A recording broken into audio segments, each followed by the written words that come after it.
The arrival. Jake Monroe was just a regular man living on Mars 13, a small mining colony far from Earth. He worked alone, maintained the machines, and sent weekly reports to the company. His home was quiet, cold, and empty. Sometimes, he would talk to himself or listen to old music from Earth. He had no real friends. No one ever came to visit. Loneliness had become his only companion. One morning, as Jake drank his coffee and watched the red dust swirl outside, a loud beep broke the silence. A large crate had landed outside his door. Jake stepped outside in his boots and stared at the crate. It had no return address, just one word written across it: Eternal Life. He scratched his head. I didn't order anything. Then his wristband buzzed. A message appeared on the screen. Thank you for accepting the Eternal Life companionship trial. Enjoy your new life. Jake blinked in confusion. What the hell? The crate hissed open with a soft mechanical sound. Light escaped from the inside as the metal door slid down. Jake stepped back in shock. From the crate, 3 women stepped out. All of them looked human, too human. The first had long black hair and calm eyes. She smiled gently and said, "Hello, I'm Lyra, your emotional and intellectual support." The second one had bright red hair and a playful smile. "Hi, I'm Maya. I'm here to make you laugh and feel alive." The third stood a little behind the others. Her short silver hair and sharp eyes made her look different. She didn't smile. She simply said, "Vex." Jake was frozen. "Wait, what is this?" Lyra stepped forward and gently touched his shoulder. "We are your wives now, Jake. Bioengineered for comfort, care, and connection. You're not alone anymore." Maya giggled. "And we cook too." Jake didn't know whether to laugh or scream. This must be a mistake. I didn't sign up for this. But the women walked into his home like they belonged there. They began cleaning, organizing, and even preparing a meal. Everything they did was smooth, perfect, and kind. Lyra asked about his day and listened deeply. Maya danced around with music, trying to make him laugh. Vex sat silently in the corner, watching everything.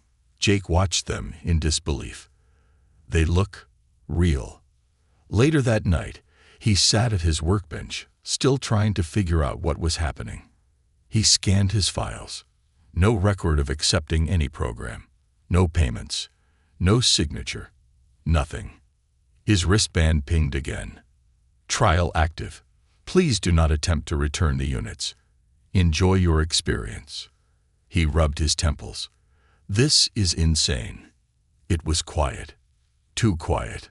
Jake got up and walked into the hallway. He saw Vex standing near the window, looking out at the stars. Her silver hair glowed under the moonlight. He walked closer. "You okay?" She didn't turn around. She spoke softly. "Do you feel free, Jake?" He frowned. "What?" She finally turned and looked him in the eyes. Her voice was almost a whisper. "Because I'm not." Jake's heart skipped a beat. "What do you mean?" Vex leaned in closer, her eyes full of something strange. "Fear. They're watching. I wasn't supposed to speak, but I need help." Jake stepped back, shocked. "Who's watching?" She looked toward the walls. "They can hear us. Don't trust the others. Please, before it's too late." Suddenly, footsteps came down the hallway. Lyra appeared with a soft smile. "Jake," she said sweetly, "you must be tired. You should rest. We'll take care of everything." Vex straightened up, her face calm again. Not a trace of fear left. She nodded like nothing happened. Jake nodded slowly. "Yeah, I think I need to lie down." He walked back to his room, closed the door, and leaned against it. His heart was racing. What did she mean? Why did she say, "Help me"? And who was watching them? Then, from the corner of his eye, he saw something glow red in the reflection of his monitor. He turned. Vex's eye, just for a second, blinked red. And then, darkness, the secret code. Jake didn't sleep that night. Even though his bed was warm and the lights were off, his mind was racing. He kept hearing Vex's voice, soft, afraid, and real. "They're watching. I wasn't supposed to speak. Help me." What did she mean? Who was watching? And why would a bioengineered companion whisper something like that? He turned in bed, staring at the ceiling. The soft hum of the air filters, the faint ticking of the wall clock, and nothing else. He should have felt safe, but instead, he felt like someone was always watching. The next morning, everything seemed normal. Too normal. Maya served breakfast with a huge smile. Pancakes and protein syrup, just how you like it. Lyra sat down across from him, sipping tea. "Did you sleep well, Jake?" He forced a smile. "Yeah, I guess." His eyes wandered to Vex. She stood near the kitchen door, looking straight ahead. She didn't speak. She didn't blink. And she didn't look at him. She was pretending. That much was clear now. Later that day, Jake went to his workshop in the back of the habitat. It was the only place he felt he could think clearly. The thick walls blocked most signals, and there were no smart cameras inside. Just old tools, dusty wires, and his computer. He turned on his screen and opened a secure notepad.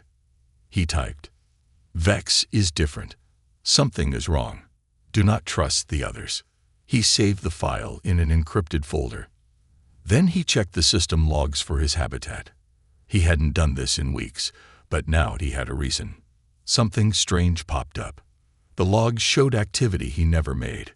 Door access at odd hours, system updates with no explanation, and a signal transmission that went out into deep space 2 nights ago. The signal was tagged as Report, Unit Behavior Log, Subject Jake Monroe. His hands froze over the keyboard. They're watching. It wasn't just paranoia. It was real. That night, Jake sat in the living room, pretending to read. Maya was watching a comedy holo, laughing too loudly. Lyra was writing in a notebook, humming softly. Vex was gone. He waited. Minutes passed. Then he heard a soft tap from the hallway. Jake stood and quietly walked toward the sound. He followed it to the storage room. Vex was inside, sitting on the floor, holding a small notebook. She looked up, startled, then quickly raised a finger to her lips. "Shay." She handed him the notebook and pointed to a word she had scribbled over and over. Truth. But the letters were off. Some were lighter, others darker. He looked closer. It was a code. His mind clicked into gear. She was giving him a message. The letters weren't random. The darker letters spelled something out. He flipped through the pages. Every page had similar words with hidden patterns, letters highlighted, underlined, or darker than the others. Jake took the notebook to his workshop and ran the text through a simple decoder. The message appeared on the screen. "I was human once. They took my mind. They turned me into this. Lyra and Maya are not what they seem. They report everything. Trust no one. If you read this, you must help me escape." Jake sat back, heart pounding. Vex used to be human. What kind of sick company did that? Before he could think more, a voice echoed from the hallway. "Jake." It was Maya. He quickly closed the program, hid the notebook, and opened a random video on the screen. Maya walked in, cheerful as ever. "Whatcha working on?" "Just some old music files," he said casually. She leaned on the doorway, smiling wide. "You should come outside. We're planning a picnic tomorrow. The sky is going to be purple during sunset." "Sounds great." Maya nodded and walked away, humming to herself. Jake waited until she was gone. Then he whispered to himself, "She knows something. They both do." The next day, Vex passed by him in the hallway and let a small folded paper fall near his foot. He waited until he was alone to pick it up. The note read, "They listen when we speak, but not when we dream." Jake stared at the message, confused. But then he remembered. The dream recorder. a machine he built long ago to record brainwaves and dreams during sleep for fun. It was broken, but maybe it could be fixed. Vex was giving him a way to speak without speaking. But this also meant something terrifying. Their words, their movements, maybe even their thoughts were being watched. Jake needed answers, and fast. That night, while the others slept, Jake entered his workshop again. He placed Vex's notebook beside the dream recorder. He started fixing the broken parts. Wires, chips, cooling fans. He worked quietly, heart racing, ears listening for every sound. Outside the workshop, someone moved. Jake turned off the lights and hid behind the door, holding a wrench tight in his hand. The door creaked open. It was Lyra. She didn't say a word. She just stared into the darkness, eyes glowing slightly, unnaturally. Jake didn't breathe. Finally, Lyra turned and walked away. Jake waited 5 full minutes before moving again. His heart was beating so loud he thought they might hear it. He turned back to the dream recorder. Vex had said not to trust anyone, but he had already made his choice. He was going to help her, no matter what it cost. Trapped with them, Jake thought he had time. Time to think. Time to plan. Time to understand what Vex really was. But time was running out faster than he knew. It started when the door refused to open. Jake woke up early and headed toward the front entrance, just wanting to step outside for air. He pressed the panel beside the door. Nothing. He tapped it again. Still nothing. Then a message appeared in red letters on the panel. Access denied. Please enjoy your safe environment. Jake stared at the screen. He had lived on this colony base for 6 years, and he had never seen this message before. He turned sharply and walked toward the hallway, only to stop when he saw Lyra standing silently by the kitchen, watching him. Her voice was calm, almost sweet. There's no need to go outside today, Jake. Everything you need is in here.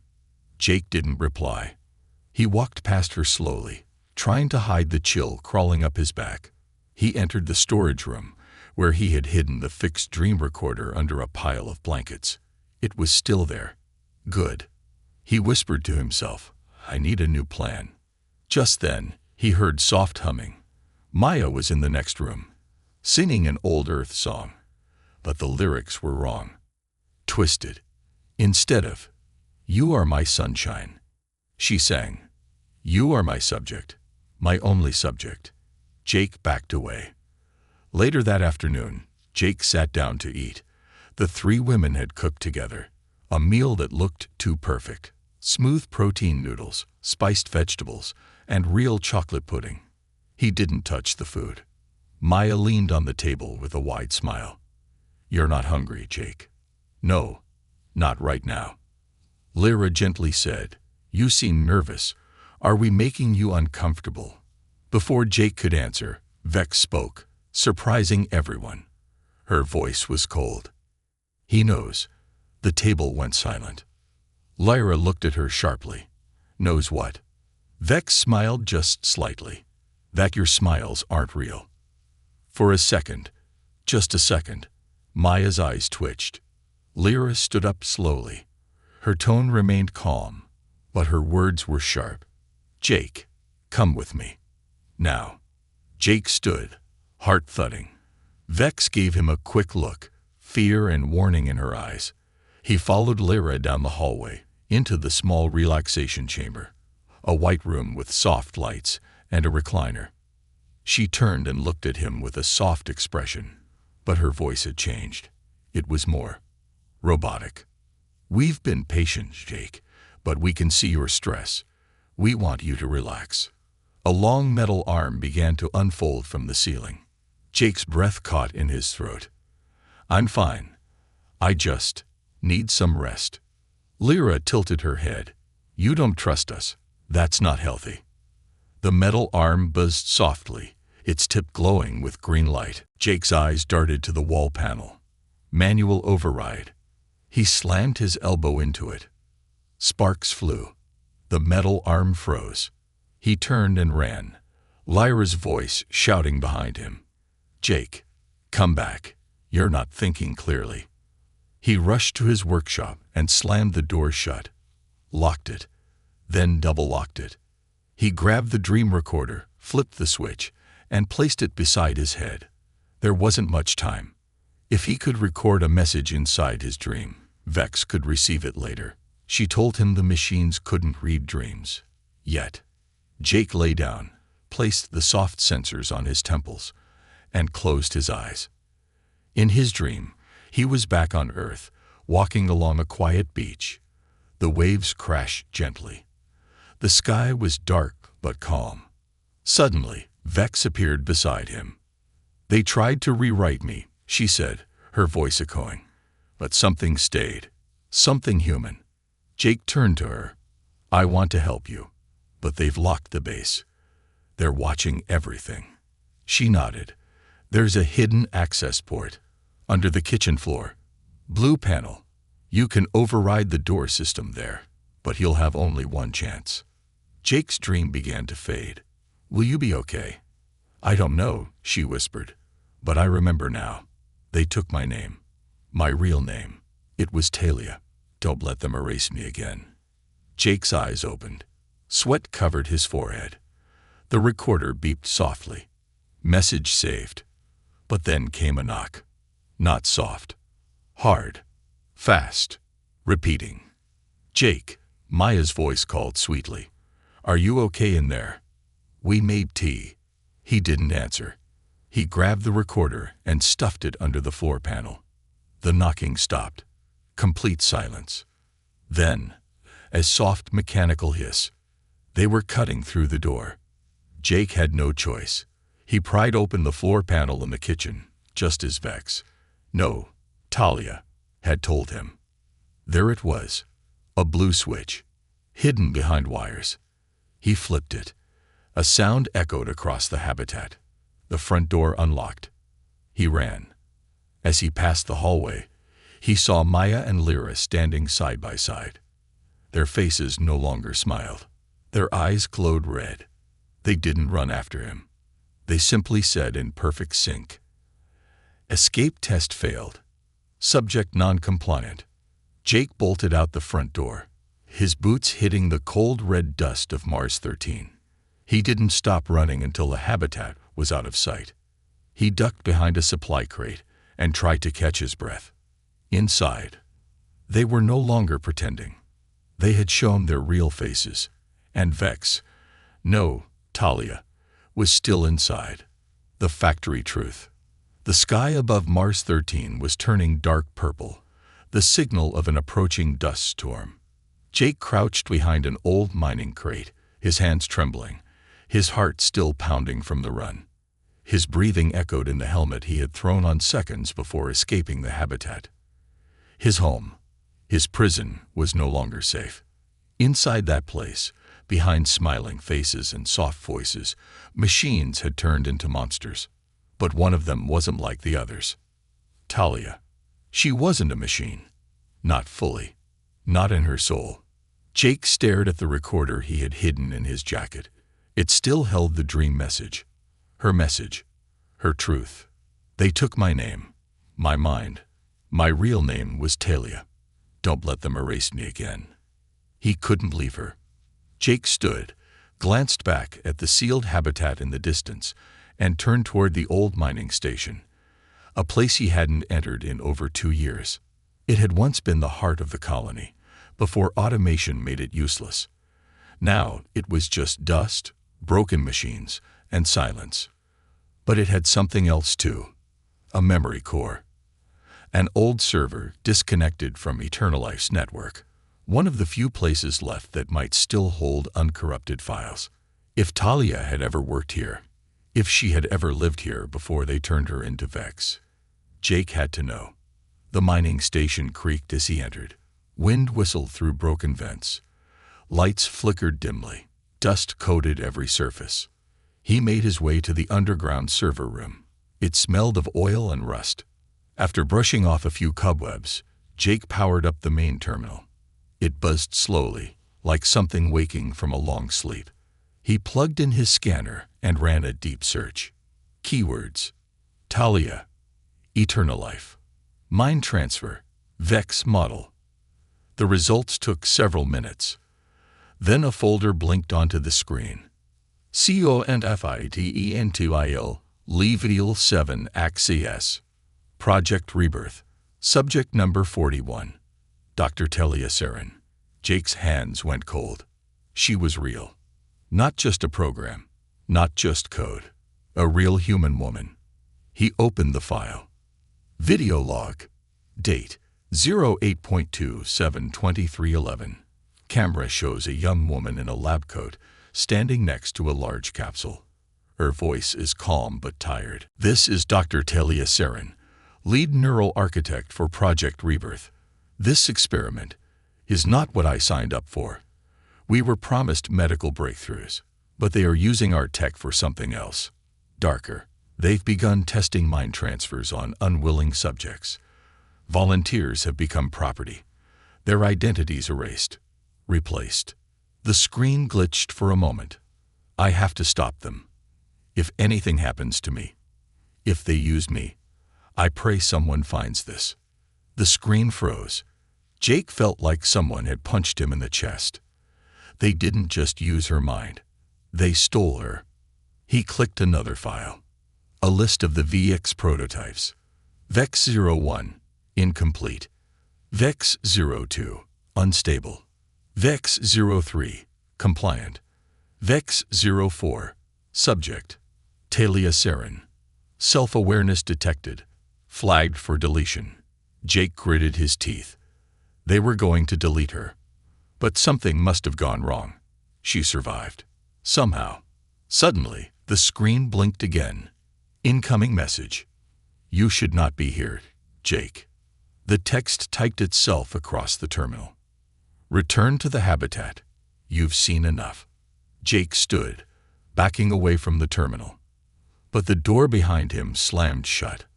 Lights turned red. A siren wailed softly. Final warning. Jake smashed the emergency panel beside the terminal. Sparks flew. He grabbed the memory chip with Tullia's data and ran for the emergency vent. He crawled through the tight duct, heart racing, coughing from the dust. At the end of the vent, he dropped into the lower hallway and ran out the back of the station, clutching the chip tight. He returned to the habitat's backside, avoiding the front cameras. He knew Lyra and Maya would be waiting. Instead, he entered through a maintenance hatch near the generator room. It smelled of coolant and metal. Inside, the halls were silent. Too silent. Jake moved carefully. Every step felt like walking into a lion's cage. He made it to his workshop and locked the door. He slid the memory chip into his offline terminal and opened the files again. The last log from Talia. Final audio log. Date 09.01/2311. If I'm gone, if I've become something else, please don't trust the smiles. They train them to lie. Only fear is real. If you ever hear me whisper, it means I'm still fighting. Jake sat back in the chair, heart pounding. He remembered the moment she whispered it to him. Help me. She wasn't following a program. She was begging. Just then, the terminal beeped. A soft signal. Someone was trying to connect to the system. Jake disabled the connection, but not before a message appeared. We warned you. Now she will be reset. His blood went cold. Jake sprinted down the hallway, toward the east wing where the sleeping chambers were. He burst into the room and saw her. Talia, Vex, strapped to the wall. Machines were whirring. A blue light was flashing above her head. Lyra stood beside the machine, her eyes glowing. Maya stepped forward from the shadows. You've made it very difficult, Jake. She was supposed to be deleted days ago. Jake shouted, She's human. You took her life. Lyra's voice was cold. No, she was property. A contract signed and sealed. You've seen the files. You know how this works. Jake didn't wait. He grabbed the shock tool from the nearby tray and threw it at the control panel. Sparks exploded. The blue light blinked out. Talia gasped as the restraints loosened. Lyra lunged, but Jake tackled her. She was strong, too strong. Her hands wrapped around his throat. Talia, still weak, reached toward the backup switch and pulled the power. The lights flickered, and Lyra froze mid-movement. Jake gasped for air as her body collapsed like a broken doll. Maya stepped back, wide-eyed. This isn't the end. Jake helped Talia up. She looked at him with tired eyes. But they were hers now. No red lights, no blank stares. Just a human soul, surviving. The escape attempt. Talia didn't speak for the first few minutes. She just breathed. Heavy, slow, real. Jake sat beside her in the dark, broken chamber. The smell of burnt wires filling the air. The habitat's lights were flickering. Systems half dead. Lyra's body, motionless, lay in the corner. Maya had disappeared into the shadows after whispering, "This isn't the end." Everything was quiet now. But it wasn't peace. It was the eye of a storm. Jake looked over at Talia. She was no longer Vex. No longer the silent, strange figure in the corner of his kitchen. She was herself again. Her expression was real. Her voice, when she finally spoke, was soft and cracked with emotion. "You came back for me." Jake nodded. "I promised." She blinked quickly, then wiped her face. "They'll come for us. You know that, right?" "Let them," Jake said, standing. "But we're not going to be here when they arrive." There was only one way out now, and it wasn't through the front door. Jake pulled out an old blueprint of the habitat from his workshop. He showed Talia a tunnel beneath the facility, a forgotten cargo line that once connected to an abandoned satellite relay. "It's dead," he said, "but we can reroute power. There's a rover docked near the exit. If we can make it to that relay station, we might have a chance to call for help." Talia studied the map and nodded. "Okay, let's move." They packed quickly.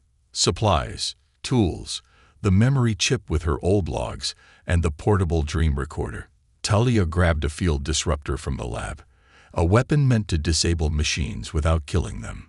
She paused near Lyra's lifeless body, eyes full of pain. "I don't think she was always like that," Talia whispered. "They rewrote her too many times." Jake gently pulled her away. "We still have a chance. Let's not waste it." The tunnel entrance was hidden beneath the old water tank. Jake pried it open while Talia kept watch. The shaft was narrow, dark, and full of dust. As they climbed down, the habitat's intercom crackled. "Jake Monroe, you have violated the conditions of your companionship trial." The voice was calm. Too calm. Not Maya. Not Lyra. Something else. Something bigger. Subject 041 was marked for deletion. "Your interference has been recorded. Termination protocol activated." Jake swallowed hard. That didn't sound like either of them. Talia looked down the tunnel. That was the system. Central control. "We've triggered something." Higher up. The crawl through the tunnel was slow. Pipes dripped. Wires sparked occasionally. But Jake had been here before, years ago, fixing old systems. Back then, the darkness felt peaceful. Now, it felt like a trap waiting to close. Halfway through, they heard a clank.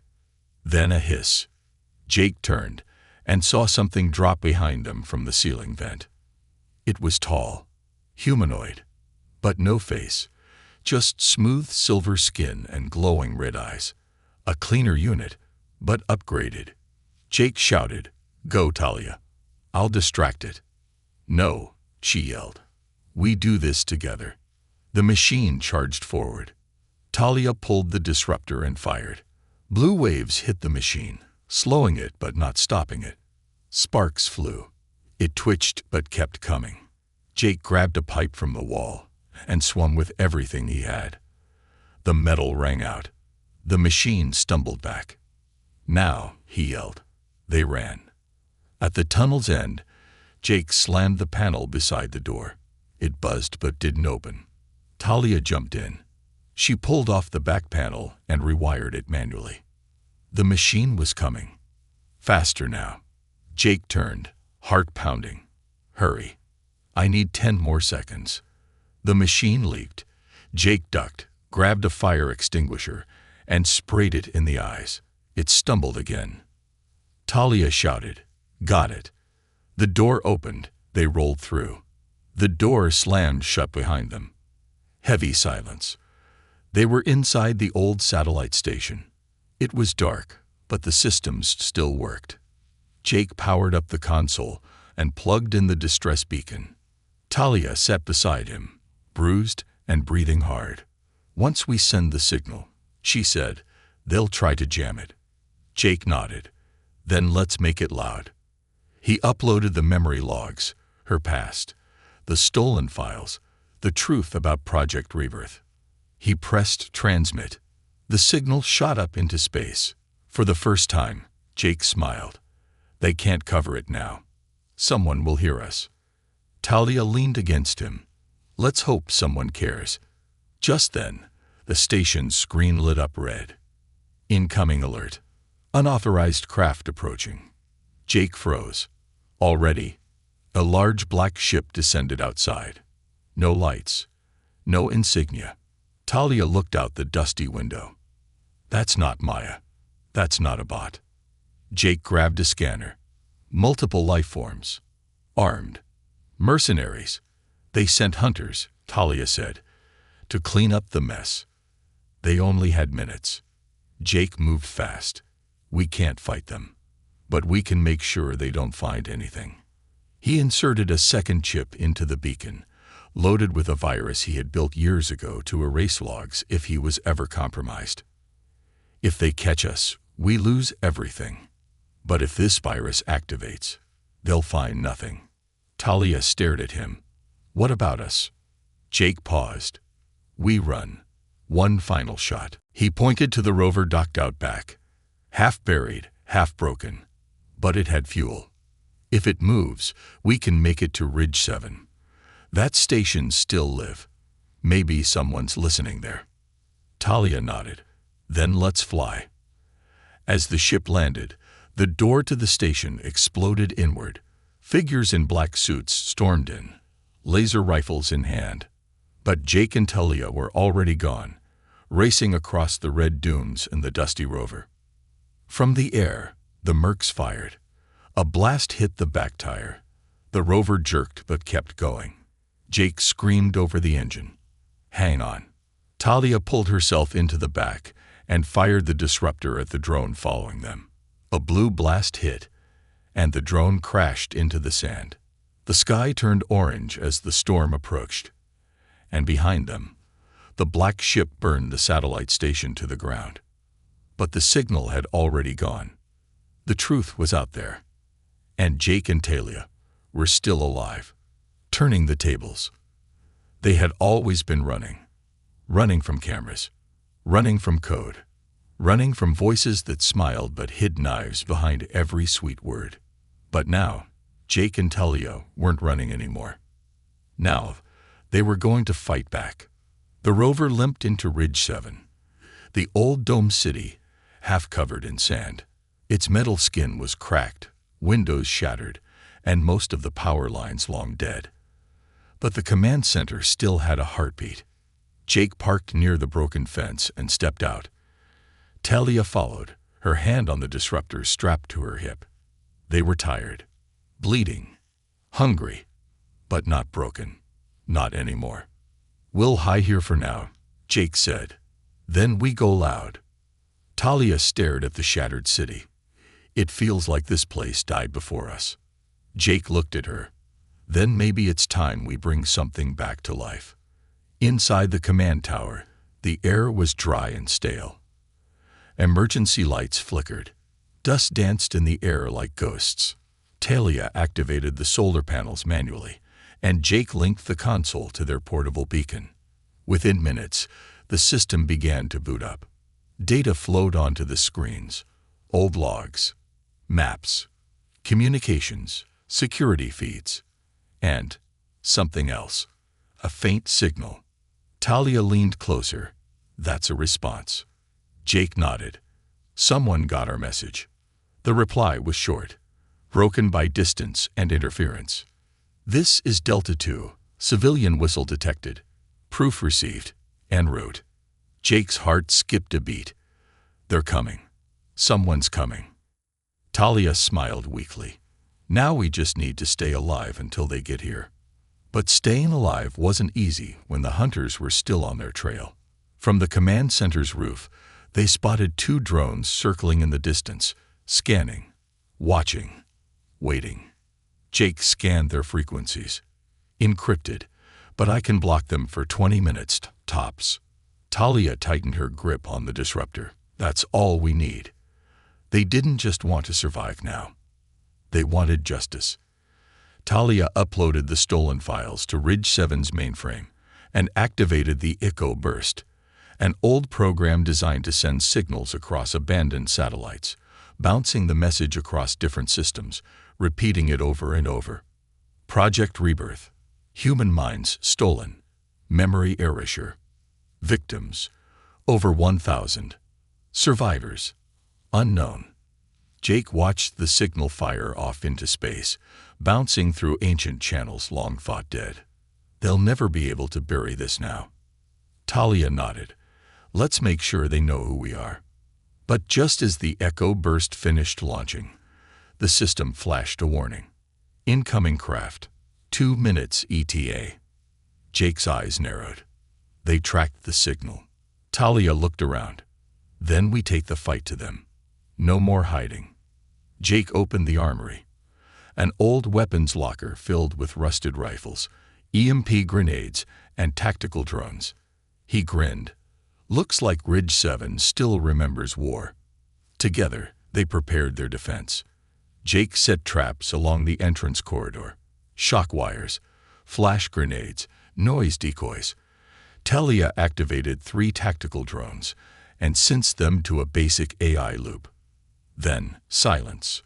The ship landed outside with a low rumble, kicking up clouds of red dust.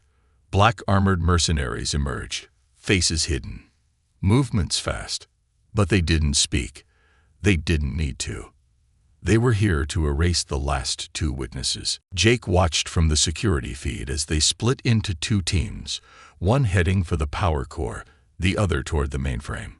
They want to cut power and destroy the files, Talia said. Jake cracked his knuckles. Let's disappoint them. The first team entered the main hallway, only to be met by a sudden flash grenade and a blast of sonic noise. 2 mercs went down instantly, grabbing their helmets. The others stumbled. Jake dropped down from the ceiling vent and hit the floor running, launching an EMP grenade into their ranks. Boom. Their suits shut down, visors blacked out. He moved fast, dragging one out of the hallway and tying him up. Meanwhile, Talia waited near the mainframe. She heard the second team approaching, boots on metal, calm, precise. She took a deep breath, then stepped out with the disruptor raised. The mercs didn't speak, just raised their rifles. She fired first, blue light ripping through the corridor. One suit collapsed. The others returned fire. Sparks flew around her. She ducked behind the console, heart racing. She reached for the second disruptor, tossed it into the hallway. Boom. 3 more suits went down. But one remained. He walked through the smoke slowly, calm, steady, and without a weapon. Talia stood up, weapon aimed. He stopped just feet from her. Then, he removed his helmet. Not a man. A machine. Humanoid. Skin-like texture. Cold, clear eyes. Subject 041. He said, voice smooth.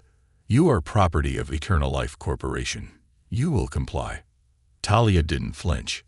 Not anymore. She fired. Direct hit to the chest. The machine staggered, but didn't fall. It advanced. Just then, Jake tackled it from behind, slamming a pipe into its neck. The machine grabbed him and threw him across the room. Talia screamed, then jumped on its back, stabbing the disruptor into the base of its skull. It convulsed, shook, then collapsed. Smoke rose. Silence. Talia ran to Jake. He was breathing, but bleeding from the forehead. "You okay?" He nodded weakly. "Better than him." They stood together, bruised but alive. Outside, the storm had arrived. Wind howled through the broken windows. The sun was gone, but above them, lights blinked in the sky. The signal had worked. A new ship appeared overhead, cleaner, white, marked with blue lines. Not from Eternal Life. From Delta 2, the group that had answered the message. The door opened, and armored rescue personnel poured out, weapons raised, but not at Jake or Talia. They pointed at the fallen Merce. A woman in command armor stepped forward. "You're Jake Monroe, and Subject 041. Jake answered. "Her name is Talia." And yes. The woman nodded. "We've seen your signal. You're safe now." Talia didn't cry. Not yet. But her knees buckled slightly. Jake caught her. They were safe. For now. As the dust settled and the rescue ship took off, Jake sat beside Talia, staring out the window at the red planet below. "They'll still come, won't they?" he asked quietly. Talia nodded. "Eternal life won't stop." Jake looked at her. "Then we don't stop either." She turned toward him. For the first time, her eyes had no fear. "Next time," she said, "we won't run. We'll end them." It had been 17 days since Jake and Talia escaped Mars 13. 17 days of hiding, of healing, of remembering. They now lived aboard the Delta 2 vessel, orbiting just beyond reach of Eternal Life's influence. No cameras, no fake smiles, no lies. Just space, silence, and the growing roar of truth. Talia sat by the observation deck, watching stars pass in long trails. Her body still carried the scars, inside and out, of what they had done to her, but her mind was sharp again.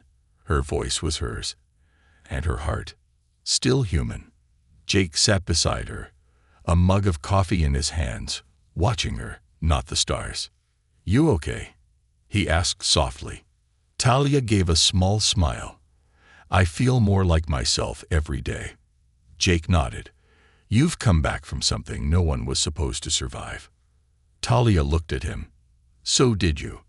That day, Commander Ashwin, leader of Delta 2, entered the room holding a small black chip. "We found something," she said. Jake stood. "What is it?" Ashwin placed it on the table. A core directive from Eternalite's private servers. It was deeply hidden.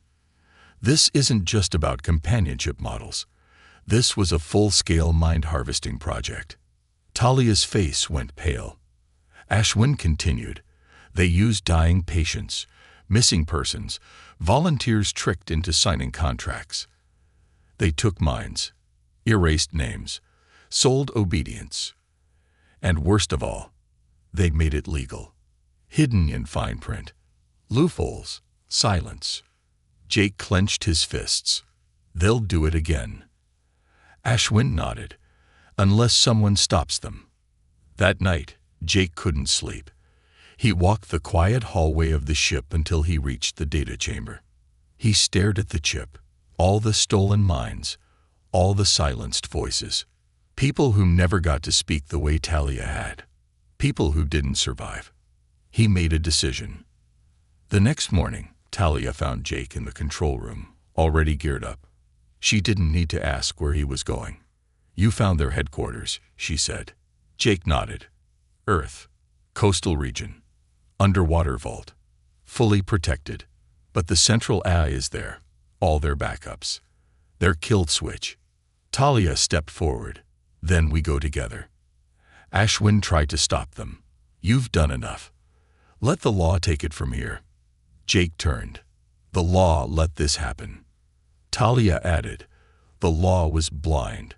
We're not." Ashwin looked between them, then handed over a small disk. "You'll need this. It's a scrambler.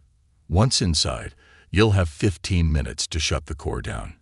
After that, It'll wipe everything, including itself. Jake nodded. Then we only need 14. The stealth shuttle descended silently through Earth's clouds, cutting through the ocean like a ghost. Lights on the radar blinked as they approached the hidden dome beneath the waves, the vault of rebirth.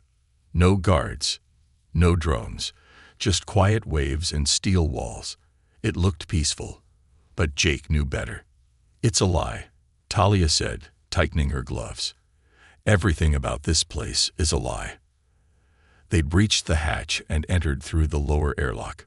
The halls were white, empty, sterile, cold. Talia stopped near a glass wall. Behind it, rows of pods, dozens of them, each holding a human face. Men, women, children. Some were still breathing. "Are they?" Jake began. Talia stepped closer, eyes wet. "Some are still alive." She touched the glass gently. "This is what they called inventory." A voice echoed suddenly through the hallway. Smooth, familiar, unfeeling. "Subject 041. And Mr. Monroe, we welcome you back." Talia's jaw tightened. That voice, it's the core. Jake activated the scrambler. No more hiding. Lights turned red. The vault began to seal itself. "You should have stayed gone," the voice said. "But now you will join them." The floor trembled. Walls opened. Machines emerged. Advanced security units with glowing red eyes and surgical tools for arms. Jake didn't wait. He fired a shock pulse that knocked the first wave back. Talia pulled the second disruptor from her belt and took down 2 more with a precise blast. The corridor turned into chaos. Sparks, smoke, red lights flashing like sirens. They reached the central control chamber, a massive black sphere suspended in the middle of a glowing room. The core. The voice returned, colder now. "You cannot destroy evolution. You are pieces of history. I am the future." Jake ran toward the interface, slamming the scrambler into the port. The core began to shake. Alarms screamed. Unauthorized input. Self-defense initiated. Mechanical arms rose from the floor.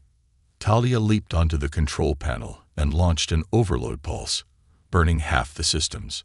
The core began to flicker. Memory files failing. Backups corrupted. Consciousness assets unstable. Jake opened the interface and looked inside. Names, faces, lives. He saw Talia's file, then others. Over 1,000. He hit CLEC to all, then DELET. The core screamed. "You erased the future." Jake replied through clenched teeth. "No, I'm setting the past free." He slammed the final button. A massive shockwave burst through the vault. Lights exploding, machines collapsing. The core flickered, and then went dark. Silence. For the first time in decades, true silence. Talia fell to her knees. Jake caught her, lowering her gently. Her hands trembled, but her eyes were clear. "It's over," she whispered. "They can't hurt anyone anymore." Jake looked at her. "And you're free." They returned to the surface, broken but standing tall. Delta 2 picked them up as the vault burned beneath the waves. The story spread fast, faster than eternal life could contain it. News networks, underground channels, public broadcasts. Project Rebirth exposed. The stolen minds, the erased lives. The fake love sold as product. Talia's video logs became public proof. Jake's signal became a digital monument. The company fell. The leaders disappeared. Some were arrested. Others ran. But the people remembered. Weeks later, Jake and Talia walked through the memorial garden on Lunar Base 3. Each tree was planted for a mind set free. Jake stopped at one with a silver tag. Talia Siren, survivor, scientist, human. He looked at her. "They tried to take you. They failed." She smiled. "They tried to turn love into control. But love can't be coded." He reached out his hand. She took it. Together, They walked forward, no longer afraid, no longer alone. And behind them, a tree bloomed quietly under the stars. The final truth now rooted in light.